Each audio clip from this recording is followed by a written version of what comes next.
Hello there. Thank you very much for joining me this afternoon. My name is Mark Turvey, and I'm the strategic leader for e-learning at University Academy Keighley, which is a school in the north of England, where the sun has just come out now after a very grey and miserable day. I'm going to talk to you today about implementing one-to-one with Chromebooks and with Google Apps for Education in a secondary school environment, and how we've used that as a platform for whole school improvement, not just in the classroom but across the whole sort of service that we provide as a school. Just to give you a little bit of context around the school that I work in, it's an 11 to 18 provider, so we provide education for secondary school right through to sixth form. We do also provide we have some sixth formers that are kind of over the age of 18. We have about 700 pupils on roll altogether, and of those 700 pupils, around 50% of them are eligible for free school meals, so there's a high level of deprivation, economic deprivation in the area, so that's kind of something that we have to factor into as well. The school was judged as requiring improvement by Ofsted, which is the regulation board in the UK, and a lot of that improvement was focused on teaching and learning, and subsequently the progress that the learners were making. So there's a real need to kind of look at that provision and how we improve that.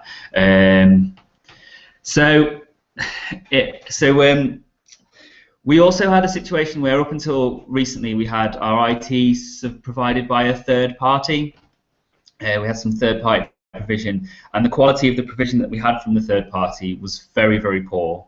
As a result of that poor provision, we had no real kind of e-learning or digital learning culture in the school.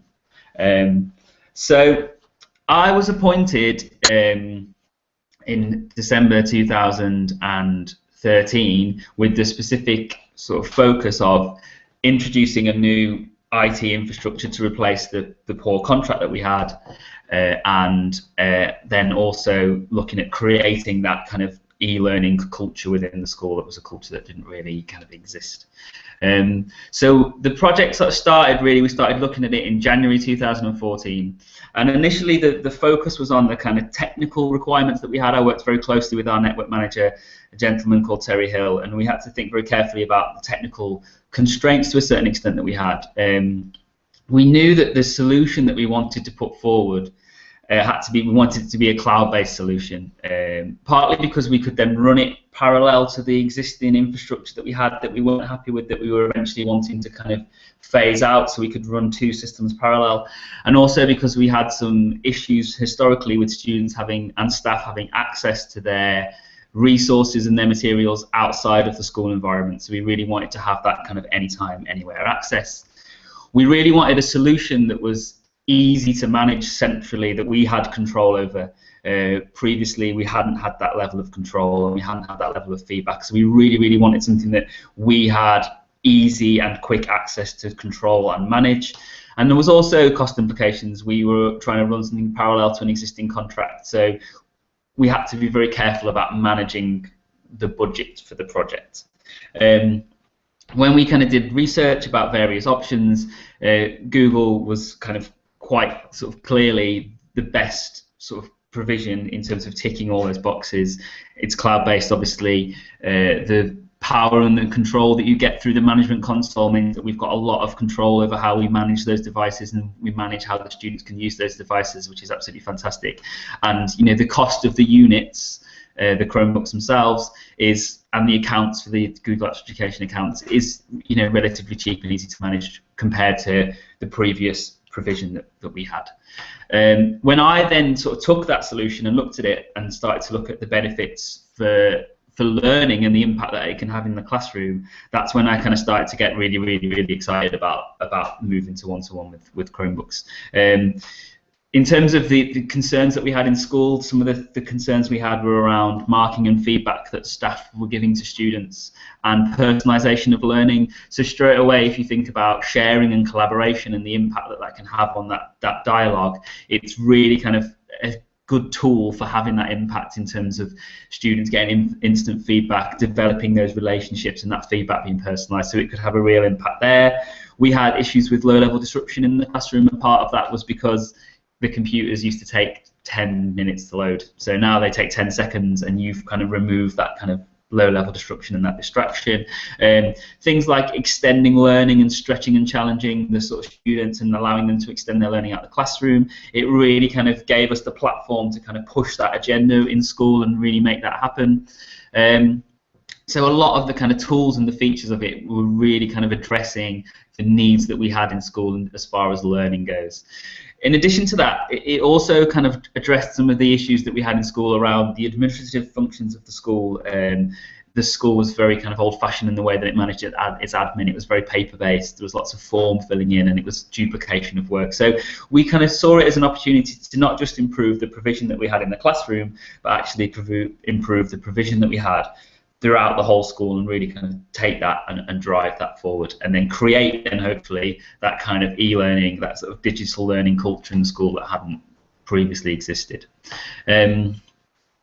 Obviously, when you add into that the one-to-one decision that we decided that was a realistic option, then those benefits kind of just kind of got bigger, really. I would say at this point that the initial conception of the project was to go 2-to-1, so we were going to go for about 300, 400 devices.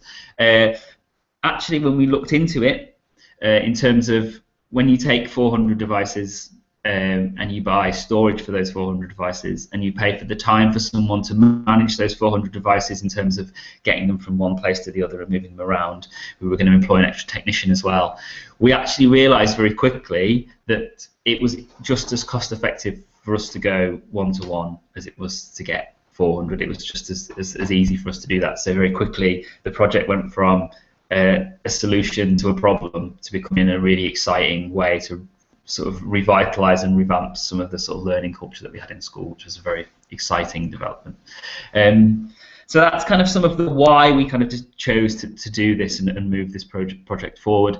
I'm now going to talk to you about how we decided to do that. And again, I said it's an 18-month journey for us. So after about 3 months or so of doing the why and the research, we got into sort of moving it forward into the how. The first thing that we needed to do was we needed to get approval from the senior leadership team and the governing body of the school, and that kind of support is really, really vital, I think, and it's really important to get that from the off, really, not just because they're the people that are signing off the checks to pay for it all, though obviously that is important, but for a project of this scale, for us to be effective, you need support at all levels, really, in terms of the time that they're going to give, in terms of it influencing the kind of infrastructure of the school, in terms of just the general kind of visibility of the project and pushing the sort of e-learning agenda. You need that support and that buy-in, really. So I think it's really, really essential and vital to get that from the off. And then our SLT were extremely supportive from the very beginning. If I'm honest, we probably didn't do as much as we should have done in the initial stages to engage the governing body, and I think in hindsight that's something that we should have done better, and I think that's advice that I would give to anyone is engage the governing body straight away. We did go to the governing body and talk to them about what we were doing, and we did like a project plan and a business case and all that kind of stuff, but I think some of the questions that were asked as we were moving through the project that maybe held things up a little bit, and we would have eliminated if we'd have been more not open, but I guess more detailed in our presentation to the governing body at the start rather than doing it halfway through, and I think that's something to consider when you're sort of moving towards doing this. Once we made the decision, we got the approval of the governing body and the senior leadership team, we then drew up a project plan, and we did that in collaboration with a third-party company called GTech, who are one of Google's premier partners in the UK. I'm going to talk about the project plan, and the main sort of focus of the rollout bit that I'm going to talk about now is going to be around sort of engagement, training, communication and development. I'm not going to sort of talk too much about the sort of logistics of the technical rollout on the timescale and things like that, and we did this on this day and this and that day, because I think that's kind of dependent on the circumstances of the school that you work in and the environment that you're in. What I will say is that we had 3 sort of streams to the rollout plan and the plan that we drew up. The first part was the technical and logistical organisation, the dates, the times. This is the key milestones for the project. This is how we're going to manage the domain, all that kind of stuff. We then had a sort of another sort of channel, if you will, that was communication and training, and then another channel that was all about sort of change management, and those two were kind of quite tightly interlinked. And whilst I understand that, I'm sure there are lots of people that have lots of questions about the sort of technical side of the project. Our network manager worked more closely with that, and he's unavailable today, unfortunately. So if you have any questions about that, I'm sure that I'd happily pass those on to him. But I also think that you can have an absolutely amazing technical, logistical plan for a rollout, but if you haven't got the communication and the training and the change processes that managed effectively, then no matter how good that kind of technical side is managed, it's not going to get any traction if you've not got the buy-in from the staff, if the staff aren't trained to know how to use the technology that they've been given, and if they're not comfortable with implementing that in the classroom. So those kind of two bits are really, really sort of crucial to get right, and that's the interlinking between those two and how that impacts on that third channel is really, really vital and really, really important for any sort of rollout project to be successful. So once we'd drawn up that kind of project plan and that timeline, there was kind of three key areas that we wanted to focus on. So there was the training for the teachers and the engagement of the teachers. There was the training and the engagement for the students, and there was the training and the engagement for parents. So those are the kind of three things that we focused on as we moved forward with the project. I should also talk at this point, as well as we move forward, about risk and about risk management. The risk management side of the project is something that is kind of constant and ongoing, and as we've kind of moved through it, we've kind of thought of different things that we hadn't thought of as we went along, and I'll talk about those sorts of things as we go along, things like e-learning and e-safety, and how we manage student responsibility and all that kind of stuff. And those kind of risks are kind of threaded throughout the kind of the project, and I'll talk about those as they come up. So in terms of the training and the engagement for the teachers, in some ways we were in quite a fortunate position in that the provision that we had previously was so poor, and that staff were so disengaged with that anything that we chose to do, regardless of what it was, would be new and exciting to staff, and people would be kind of willing to jump on that. Having said that, I still think it was really, really important that from the offset you're open and honest with staff in your communication and you get that buy-in. So we very much sold it to the staff on, this is the change that we want to make, we're not happy with the existing provision, this is what we're going to do instead, and this is the impact that it can have on you and your working life and your experience with your students in the classroom. We sort of did that process around July 2014, so nearly sort of 12 months really before we went live. We went live in April for people that have just joined. That kind of process started a long time before we actually went live, to get people used to the idea of it happening. What we wanted to do really was make that teacher sort of training very much staff driven. We didn't want the staff to feel like they were having this imposed upon them by either myself or by the senior leadership team. We wanted very much for it to be a staff driven process, and within that process there was kind of two sort of elements of the training. There was the sort of training element, if you will, in terms of the actual how do you use Google Apps, how do you use Gmail, how do you create a doc, how do you share, what does sharing mean, that kind of how infrastructure. And then once we felt that staff had mastered the how, it was about what they did with that knowledge and that information. So how are they going to use the skills that they've picked up to then go out and impact on the learning of the students in the classroom and the way that they manage their resources and they manage their class, considering now everyone has got that technology at their fingertips to use. How we did that was we went to staff with what we were doing, and we said that we would like from every single faculty a staff champion who would be the lead in that faculty for managing the training. We asked staff to just come forward if they were interested.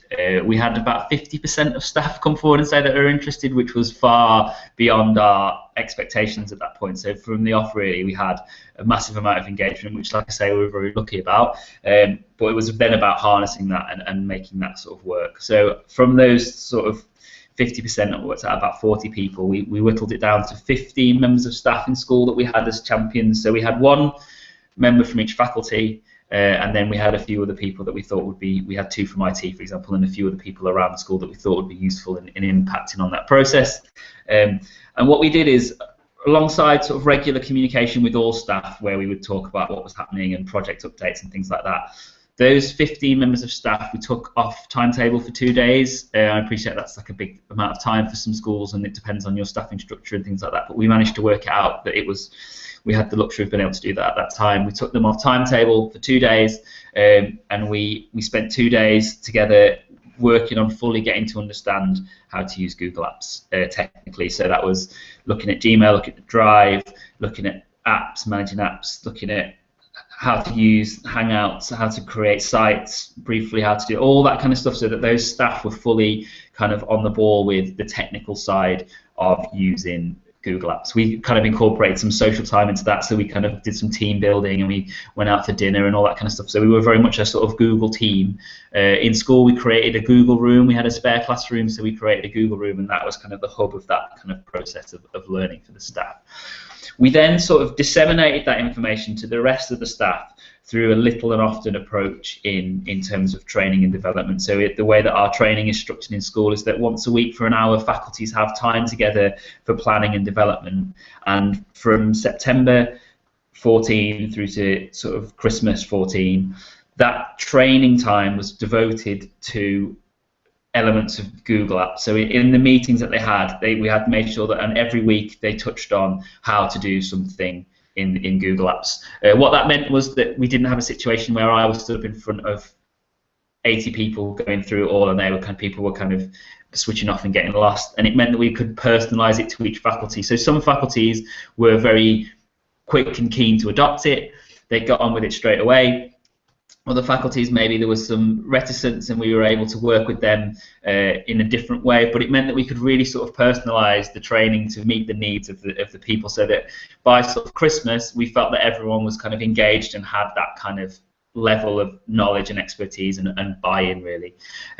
You know, we talk a lot about personalised learning for the children, but when it comes to training development, I think there's a strong argument for personalised development for staff as well, and we tried to kind of almost like model what that would look like for staff when it came to the students, to try and kind of give them an idea of how they should maybe be using it moving forward for the students as well as for themselves. Once we felt that the staff were up to a certain technical level of expertise, we then started to focus on, right, come April, every student in your classroom is going to have a Chromebook.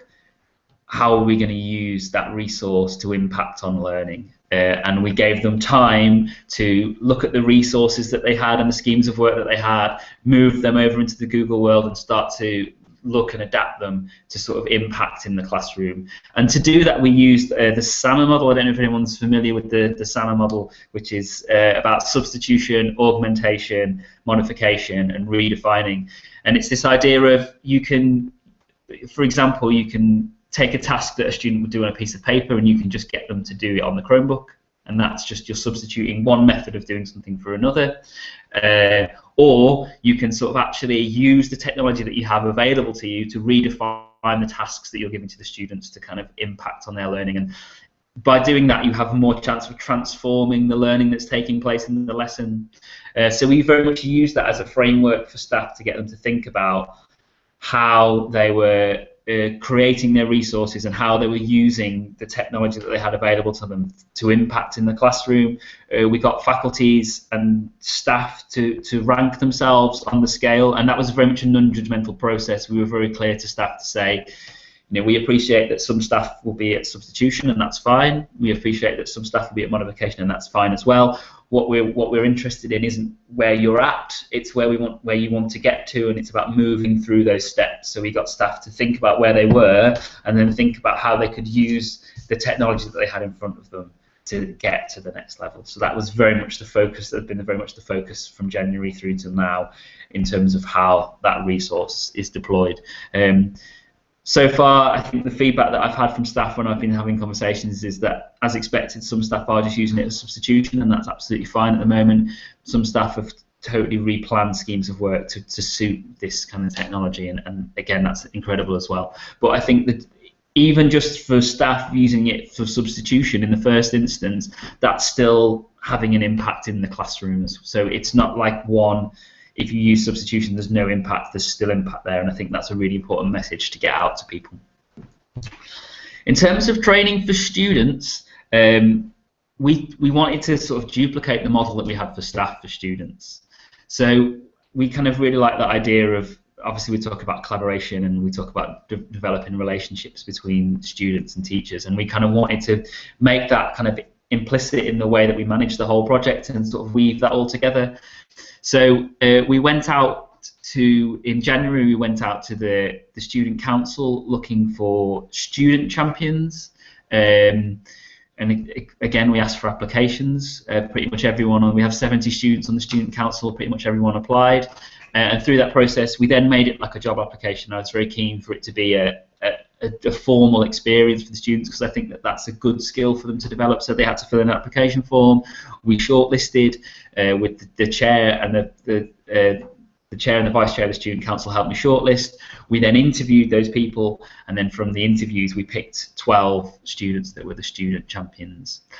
The student champions then worked with the staff champions to improve their knowledge, and they work together as a sort of group and as the community in the Google room, and that sort of collaboration. And the students then developed the resources to train the other students. So they made the slides, they made the activities, they made videos, they created the resources to train the students. So it was very much, again, it wasn't something that was being imposed on the students, it was something that was peer-led. Running parallel to that with the staff, we obviously did whole school communication, and this is what's happening, this is coming, this is what's going on. But the actual technical how-to side of the training was very much student-led and student-focused. In addition to the actual technical training for the students, we did a lot of work, and this is where that kind of risk and that kind of e-safety element comes in, around you're getting your own computer. What does that mean? What are your responsibilities? What are your expectations? We did assemblies that went through sort of community time, and through the pastoral structure we have a sort of house system or community system, and that kind of went through that. So we very much managed that process through the communities, and we did lots of work around. We do work in school on e-safety anyway, but we really ramped that up and did more of that, and lots of work around individual responsibility. You're responsible for being safe on the internet, you're responsible for looking after the equipment that we're giving you, and lots of work as well around things like information management, how to be organized, how to organize your drive, how to manage your information and your resource, how to manage information that isn't yours, that's someone else's, what is copyright, what is plagiarism. I think the world that we live in now, things like illegally downloading music or streaming films, to students of that age group, it's just something that happens all the time, and a lot of them didn't understand that idea of information ownership, because everything's just freely available to them, and they just think that that's fine. And I mean, that's a debate for another time, but it was important to have that conversation with students and make them understand that if you're ripping something off YouTube, for example, that's kind of illegal, and you shouldn't be doing that. And those kind of conversations are really, really important to have as well. So that's how we manage the sort of student training engagement process as well. Students have been incredibly engaged. I'm going to talk at the end about impact, but the students have been incredibly engaged and incredibly involved in that process from the off. It's been really amazing for me how seriously the students have taken the fact that we're giving you a computer and this is your responsibility. And one of the things that I kind of stressed to the students when we talked about it is that actually what this demonstrates is an incredible amount of trust on our part. We're trusting you to have this resource, and we're trusting you to use it responsibly. And I think that they really responded to that idea of, look, we trust you, here you go, please use it responsibly. And that kind of message was really powerful in terms of getting them to buy in and getting them to engage with rolling it out and making it a viable program. So I think that's really, really important. In terms of parents, it's parental engagement as a school is something that we've struggled with historically. So we really wanted to use it as as a springboard to engage our parents in other areas of school life, not just the sort of the fact that we're giving out computers. So we were really keen to use it as a springboard. Initially, we have a parents focus group. There's about 10 parents on the focus group. So we went to the parents focus group in sort of October time and said, this is what we're thinking of doing. This is what's happening. We're going to be, you know, in the next year, we're going to be giving every student a Chromebook. We're going to be going one-to-one. These are the things that we've considered. These are the, you know, this is the process around if they lose it, if they forget it. This is what happens if, you know, this is our e-safety policy. This is how we're keeping them safe and secure. And we asked them for feedback on how they thought about that and how they wanted us to communicate that with parents.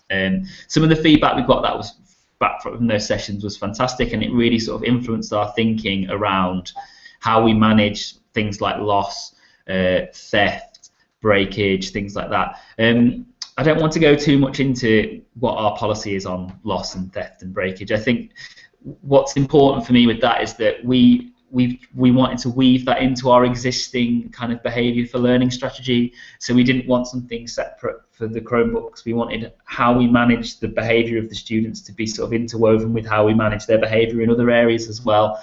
And obviously within schools, you'll have your own systems and your own policies for managing those kinds of things. And I think it's really important, for me it was really important that what we were doing was integrated with that system, so it was all part of a sort of holistic picture of behaviour and organisation and improving the students and improving their levels of responsibility. So we really felt keen to sort of integrate it all together.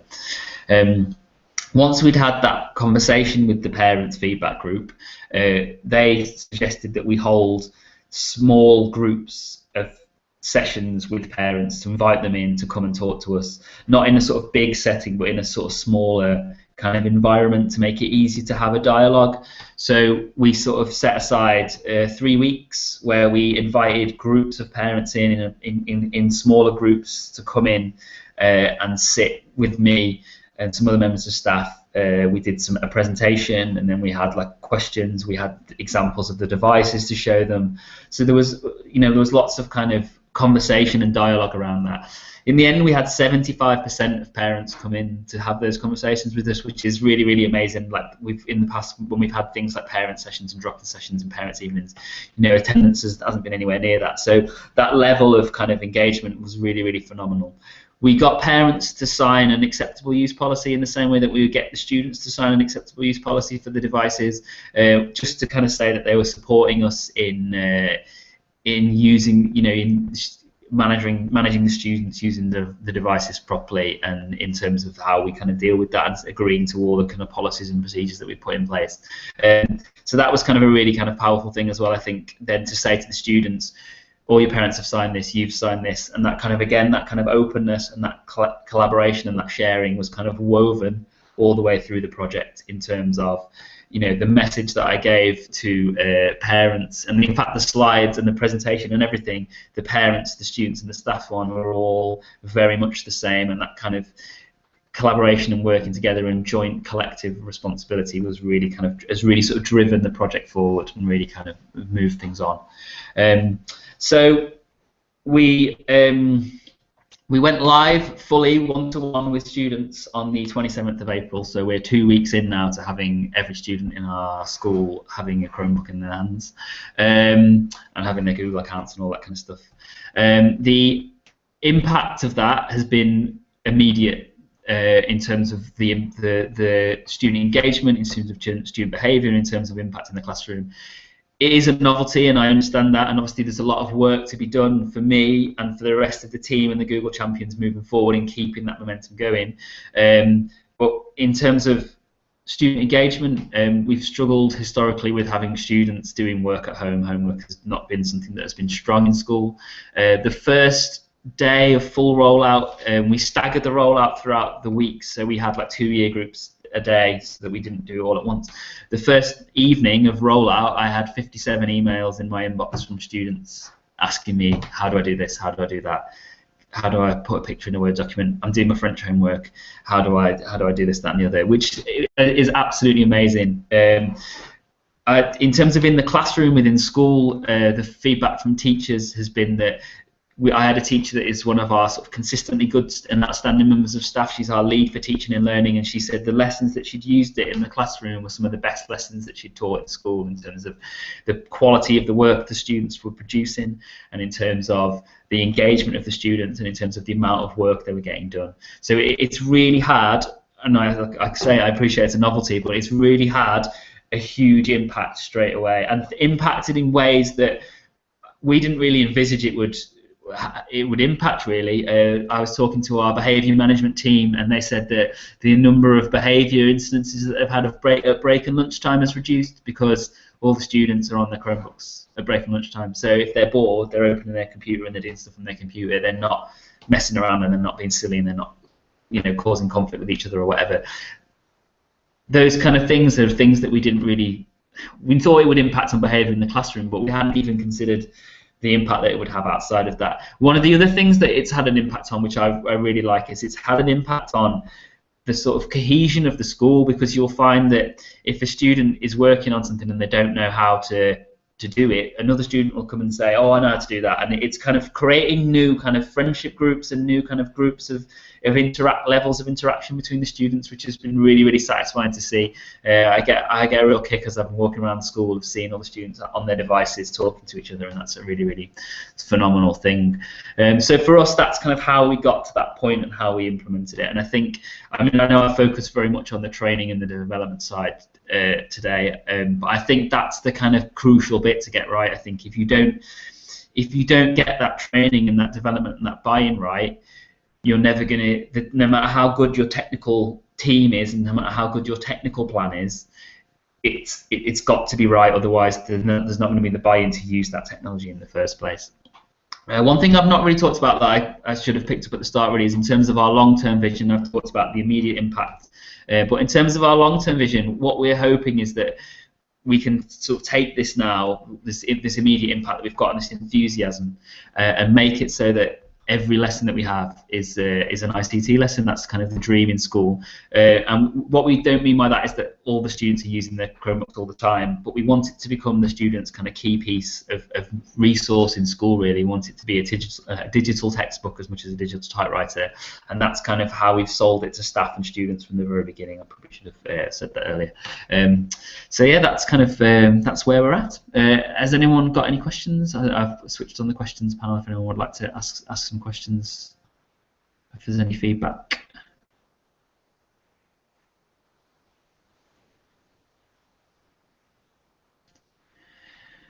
Okay, so thank you very, very much for your time this afternoon. I hope you enjoy the rest of the event. If you do think of anything, if you have got any questions that you'd like to ask or you'd like to feedback, I've got my Google Plus account, or you can drop me an email. If you look on the school's website, you'll be able to pick my email address up and drop me an email, and we'll put things in the shared document that's linked to the site.